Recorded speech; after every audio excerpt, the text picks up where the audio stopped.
Hello once again, ninthers, and this time we'll be talking about the different pressure belts of the earth.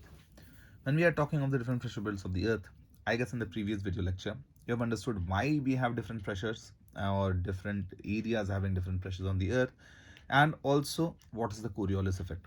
With this, let us talk of the four different. So one thing is to be kept in mind that the wind directions and the different parts of the or different wind or pressure belts of the earth, they are similar on both sides of the equator. So it is similar in the northern pole or in the northern hemisphere and in the southern hemisphere.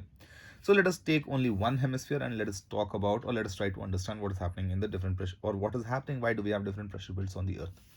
So we are talking over here of the northern hemisphere. So this over here, let this over here be the equator. This is the 0 degree. This over here, let it be the 23.5 degree north. This over here, let it be the 23.5 degree, sorry, this let it be the 66.5 degree north, and this over here, let it be the 90 degree. So I guess this is clear to you all, this arrangement over here. Now let us try to understand what is happening. First, let us talk of the 0 degree. Before we talk of the 0 degree, keep in mind I'll be talking of two atmospheres over here, the upper atmosphere and the lower atmosphere. When I speak of the upper atmosphere, I do not mean the mesosphere, exosphere, or the thermosphere. I'm meaning the upper troposphere. And when I'm talking of the lower atmosphere, I'm talking of the lower troposphere. So let it this part be the upper atmosphere, and this over here is the lower atmosphere.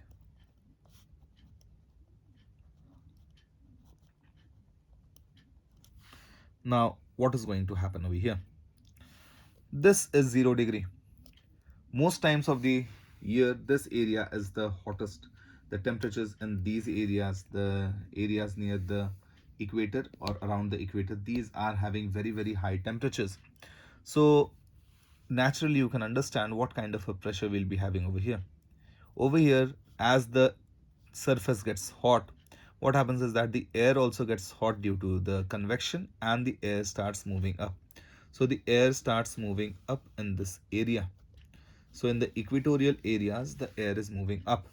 What type of pressure are we having in the upper atmosphere then? Because there is a lot of air is moving towards the upper part, so there is more concentration of air molecules in the upper part, less concentration of air molecules in the lower part. So we have a low pressure over here, a low pressure in the lower atmosphere of equator, and a high pressure in the upper atmosphere. So we have a high pressure here and a low pressure in the lower atmosphere. Now, comparing this area, comparing the equatorial areas to the tropical areas are also hot throughout the year. If we talk only of the tropical area is a hot region, is a warm region. But when we compare it with the equatorial areas, the tropical area is not as hot throughout the year as the tropical as the equatorial area is. So comparing the warmth or comparing the hotness, this 0 degree is hotter. So this is the hottest place nearly throughout the year. Comparing the 23.5 degree north, it isn't as hot as that of the 0 degree or as that of the equatorial area. So comparing the pressure over here, we will be having a high pressure. Comparing it with the equatorial area, we have a high pressure over here in the tropical area. What is happening now? In an area of high pressure, the air starts coming down. The air is sinking.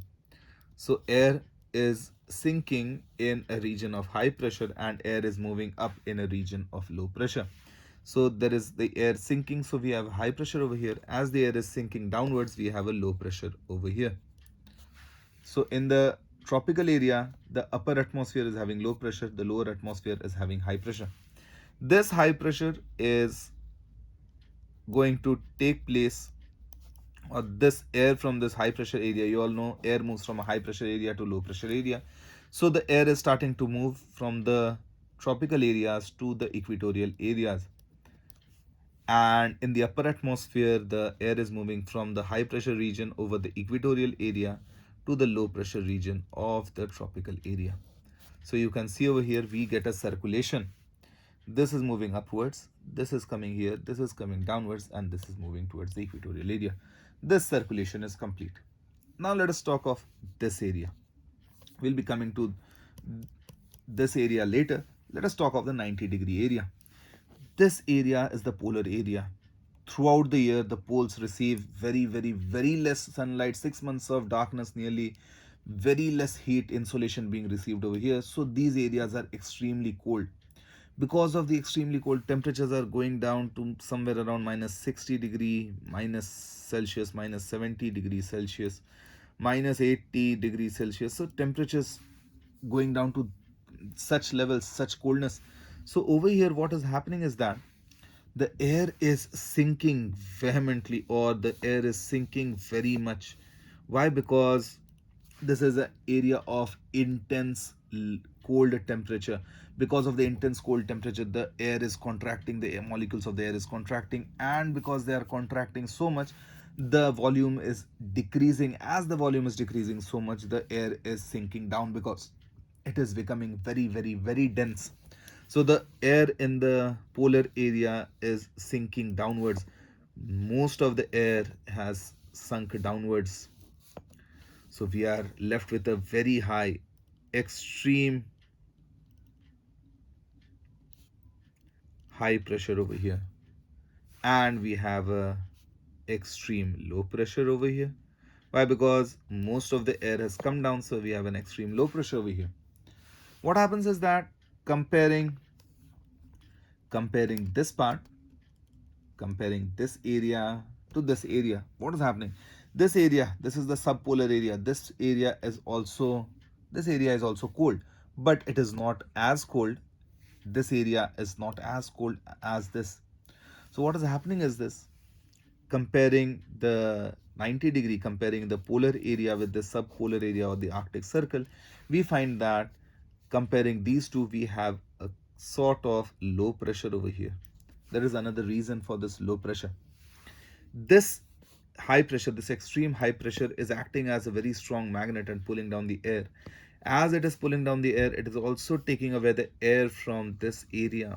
So this area, the air from this area, subtropical area, is also rising up and moving towards this area. Why? Because this is sinking down. That is why the area, this becomes a low pressure area. Why is it happening so? It is happening so because this is an extreme high pressure area. Because of this extreme high pressure, what is happening is that extreme pulling down or extreme pull of the air is happening over here. So there is an extreme low pressure over here. This low pressure is attracting the air from this area, so this air starts rising up. So we have a low pressure over here.